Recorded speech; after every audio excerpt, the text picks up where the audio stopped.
if you just have a look at the various dimensions he has covered in his answer, you will find polity, technology, legal, constitutional. Again, in the second half, polity, social aspect, and economic. Hello, everybody. A very good evening to all of you. Now, if you look at the screen, there's a particular word there called as multiple dimensions. If you go across the net, YouTube, any topper's video, you will come across this particular words very often. Often you will find many of you telling you to write your answers in multiple dimensions. But what does multiple dimensions exactly mean? And how do you develop the skill during your early stage of preparation? And that is very important for you to score well in your mains. This next webinar all about this. And especially, we would be focusing upon the beginners who are just starting off or probably 1 year into their preparation have not started their mains answer writing. So how are we going to approach this? Now let's take an example of how do toppers exactly approach.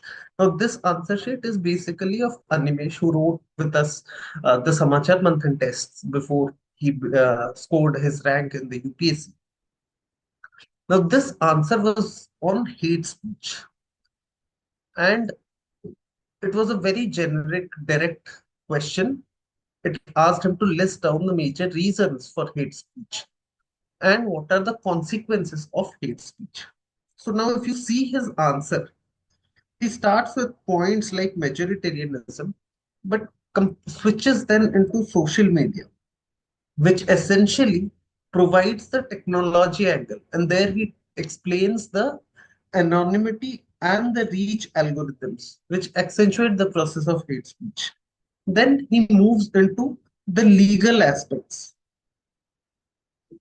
Here, he is focusing on tech.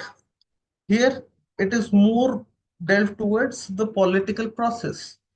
Then, subjectivity involved against freedom of speech and expression. Again, some form of constitutional aspect.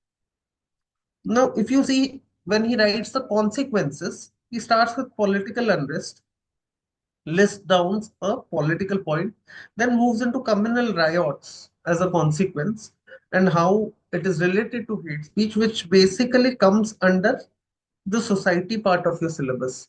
Then you have the economic damages. Again, this is something related to economics.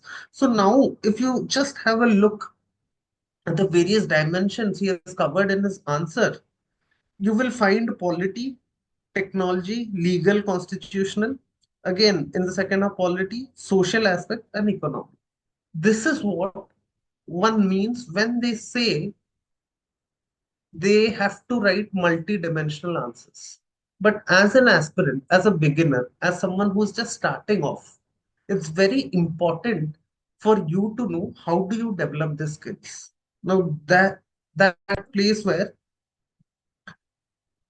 we will come to the intersections. Now, what is intersections? How do you use it in your preparation? This we are going to talk about more elaborately in our next webinar. But I have made just a small diagram here, which would actually help you understand what intersections is. Now, any current affairs question or any generic question which comes in the examination, it will fit somewhere here. And the answers would contain components of multiple aspects. So that means while preparing, we should be studying a particular topic from various dimensions. Say you get a current affairs topic, how do you link it to polity, technology, economic, society? Because once you have done that during your preparation stage, it will become very easy for you to write answers multidimensionally in the examination. Now, our major question is how to develop this skill. So, to answer this, we will be dividing the webinar into two parts. In the first half, we would be talking and presenting some live case studies where we would be delving into how exactly we delve or we analyze our preparation to meet this goal. I'll tell you an example. Now, wealth tax was in news somewhere around December, January. We covered it in Samachar Manthan. Now, where does it fit into GS1? Where does it fit into GS2? Where does it fit into GS3 and GS4? Now, once you list down these topics, and how are you going to approach and list down these topics? That is what my role is going to be as a faculty, as someone who will guide you through the entire process. Now, once we are done with this, then we will come to the most significant part of it. Till now, all the webinars which we have done, I have given you a lot of frameworks, maybe a lot of examples, a lot of strategy of how to deal with. But this time we would be taking one live class on a particular current affairs topic from the Burning Issue magazine. And we will see how our approach helps you and helps you to develop frameworks, answers, and your preparation module so that you're right there at the cusp of your UPSC rank. So hoping to see you all. Thanks.